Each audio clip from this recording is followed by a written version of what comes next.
Une fois sorti du visionnage de Jujutsu Kaisen 0, bien sûr nous sommes intrigués par le personnage de Yuta ou même celui de Geto. Mais en réalité, peut-être qu'on devrait se méfier d'un tout autre personnage. Parce que bien sûr, on a l'impression d'avoir fait le tour du personnage de Rika Horimoto en voyant le film. Or, l'auteur du manga, Gege Akutami, a fait de nombreuses révélations. D'après le tome 0, dans les descriptions de fiches de personnages, il y a quelque chose qui semble très mystérieux quant à Rika et même sa relation avec ses parents et d'étranges disparitions autour d'elle depuis bien longtemps. Et on va voir ça juste après le générique.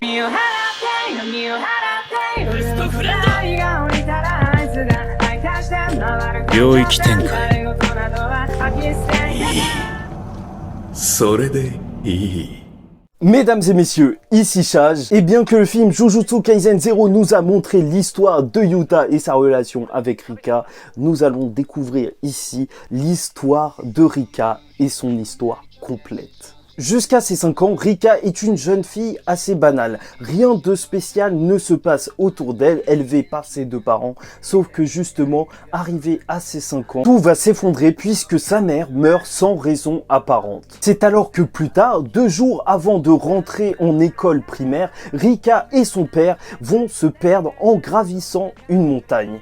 Et une semaine après s'être perdue, elle a été retrouvée toute seule près du sommet et a été secourue puis emmenée à l'hôpital. C'est bien évidemment ce moment qu'on voit dans le film Jujutsu Kaisen 0 où dans une bribe de flashback tu vois la rencontre avec Yuta à l'hôpital qui était là traité pour une pneumonie où il a fait la rencontre de Rika. Et d'ailleurs c'est un des nombreux rajouts du studio dans le film Jujutsu Kaisen 0 et je ferai une vidéo pour vous montrer tous les rajouts différents et pourquoi ils ont été faits, donc n'hésitez pas à vous abonner. Et son père a été heureusement retrouvé, sauf que lui aussi est étrangement mort. Et s'ajoute à ces étranges coïncidences l'étrange commentaire de Gege Akutami qui te dit que Rika était une jeune fille qui était consciente de son apparence, donc elle était mignonne et tout, et savait manipuler les adultes avec ça.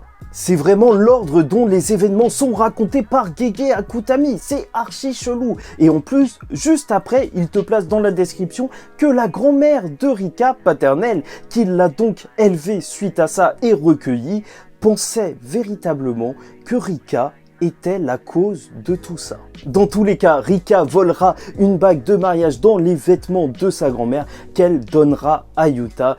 Et tu connais les événements du film, elle sera écrasée et morte à 11 ans par une voiture et transformée en esprit vengeur par une malédiction involontaire de Yuta. Et croyez-moi, ça c'est étrange, normalement c'est pas normal dans le monde de Jujutsu Kaisen, mais on en parlera en détail dans la vidéo réservée au personnage de Yuta qui arrivera prochainement. Et même là, Gege Akutami va rajouter des éléments qui vont te permettre de mieux comprendre l'état d'esprit de Yuta au début justement de ce tome ou film 0 où justement Yuta veut même perdre la vie. Parce que quand elle était humaine, Rika s'entendait assez bien amicalement avec la petite sœur de Yuta. Sauf que depuis qu'elle est devenue un esprit vengeur, elle est devenue agressive et c'est pourquoi Yuta, en plus de devoir s'éloigner des gens et a peur que Rika leur fasse du mal, a même dû s'éloigner de sa famille. En plus de ça, sur sa fiche descriptive disponible dans le tome 0, Gege Akutami nous dit qu'elle déteste tout le monde à part Yuta et que la chose qu'elle déteste le plus, c'est peut-être en fait le côté caoutchouteau de la bouffe de sa grand-mère. Enfin ça, tu t'en fous, mais surtout que la chose qu'elle aime, elle n'a qu'un nom et c'est Yuta.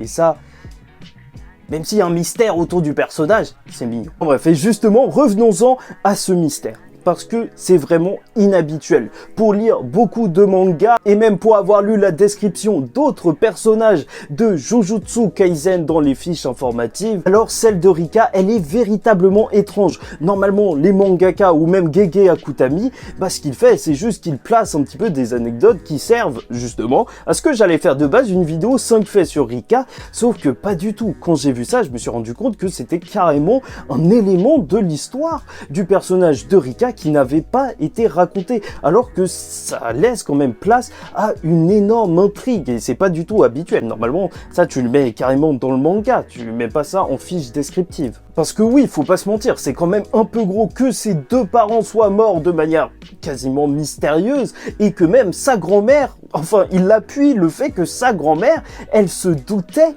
justement que c'était à cause de Rika. Et dans un monde aussi tordu que Jujutsu Kaisen, où t'as des plans en lâche un petit peu partout, Geto qui prépare l'incident de Shibuya, ou Mahito qui transforme Junpei juste devant Yuji, on peut se demander si en réalité Rika ne serait pas autre chose juste qu'une simple jeune fille complètement rencontrée par hasard. Est-ce qu'elle aurait été mise là à cause ou grâce à quelqu'un pour servir d'autres buts? Vrai que quand même c'est pas rien, puisque ça aura permis à Yuta, quand même cousin de Gojo Satoru, d'éveiller ses pouvoirs. Est-ce que justement quand Gege Akutami a écrit ce tome 0, il l'avait imaginé plus pour le personnage de Rika? Est-ce qu'il faut vraiment prendre en compte ce mystère qu'il avait imaginé ou juste le laisser dans le côté anecdotique de l'affaire?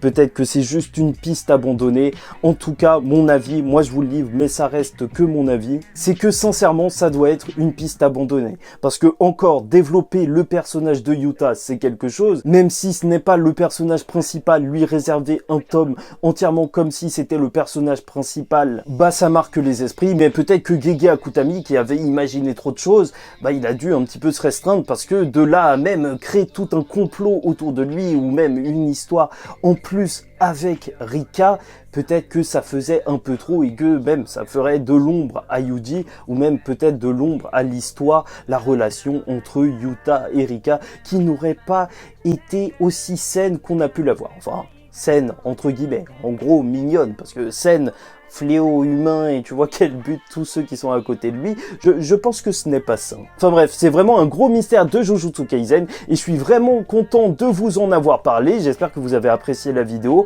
Dites-vous bien que j'ai cherché partout, personne n'a fait de vidéo justement sur ce mystère. Il y a que très peu de personnes qui en parlent. Et je suis fier de dire que la communauté française Jujutsu Kaisen est peut-être en avance sur celle américaine, et peut-être pas la japonaise, parce que je comprends pas forcément les vidéos en japonais. Mais voilà, dans tous les cas, likez ou dislikez la vidéo si ça vous a pas plu, commentez, donnez-moi votre avis en commentaire et abonnez-vous, parce que je vais continuer les vidéos sur les personnages, parce que là, il y a vraiment énormément de choses dans le lore de Jujutsu Kaisen qui méritent d'être éclaircies. Même on va reparler du film 0, parce qu'il faut qu'elle arrive, hein, cette comparaison entre le film et le tome 0 pour voir pourquoi ils ont rajouté des choses, les choses manquantes, etc. Bon, en attendant la suite, je vous dis ciao tout le monde, faites très attention à vous et surtout, paix sur vous.